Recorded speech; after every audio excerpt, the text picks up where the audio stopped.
Well, it is Thursday, my dudes. Now this is going to be a different kind of video than normal. As you can tell, we've got the Mac Vision we kind of did a small revival on. Hopefully the wind isn't too bad. But essentially, somebody tried to scam us with this truck. Sorry the camera's kind of tipped. You're sitting on my Oakleys. It's the best I got. I do work alone, basically. Now how this all started is we have this truck up for sale. We've done a little bit of work to it since I got it running. You know, we got some things fixed on it that it needed.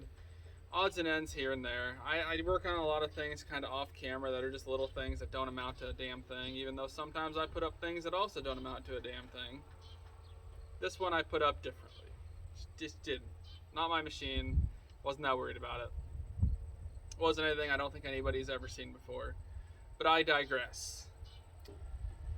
So, as I've stated, this thing was up for sale, and well, obviously when you have stuff up for sale, you have ways of letting people contact you. That was a wasp. And this is all from my father-in-law's point of view, not mine. This is his truck. I'm helping him sell it. He basically gets a text from somebody asking about this truck. The guy wants to get some information about it. Normal things I think you'd kind of have a conversation about with someone when you're trying to buy a vehicle. And then eventually the guy says, hey, I have to have this, and I hate that I can't remember the 3-letter acronym that it was. But it was some kind of automotive thing, essentially a Carfax. Which put some red flags in his head, being like, why would an automotive place have information on a semi? But you know, he still continued talking to the guy. He was busy getting his other semi worked on. He was dealing with that issue at that point in time.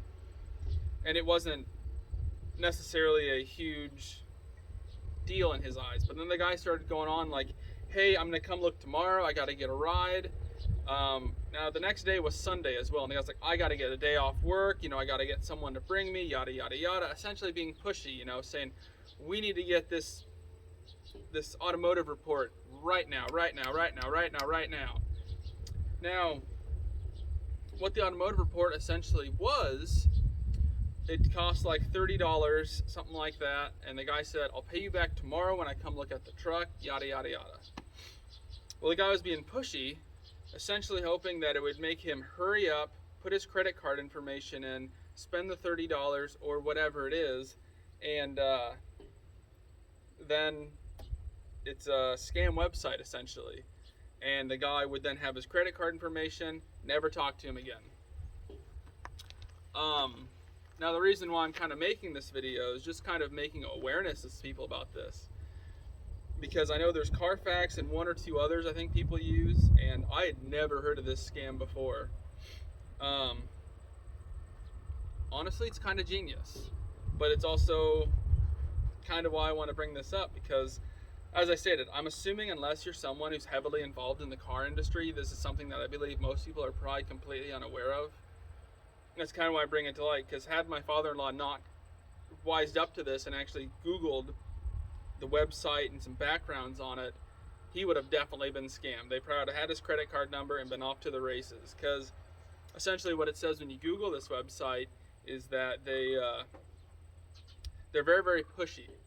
So then you put your information in, and they get your credit card stuff, you know, to pay the $30 fee, which if you were using Carfax or something, it'd make perfect sense, you know.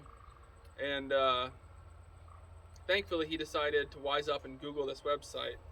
And basically what it came down to is it was a scam.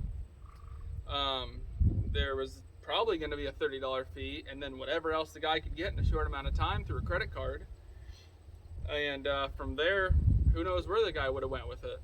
Sorry, sounds like the wind's picking up. Hopefully you can hear me just fine.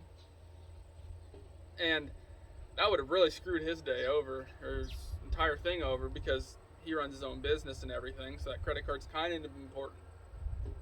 So the guy would have really screwed him over pretty bad had he fallen for this. Now, the thing that interested me is he called the guy. The guy actually answered the phone.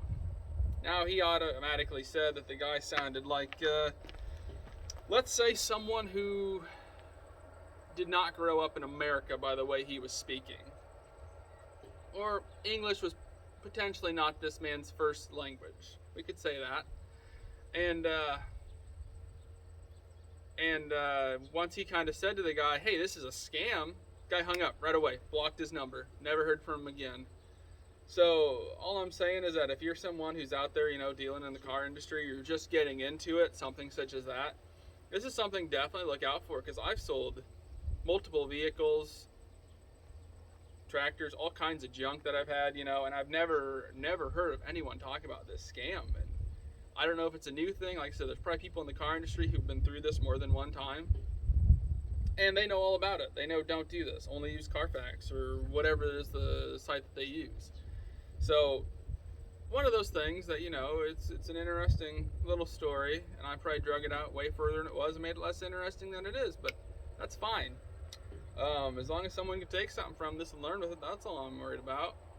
So the old Mac Vision 460, she's for sale, maybe even kind of on sale. So that's gonna be it for this one, guys. Guess we'll go ahead and see you on the next one.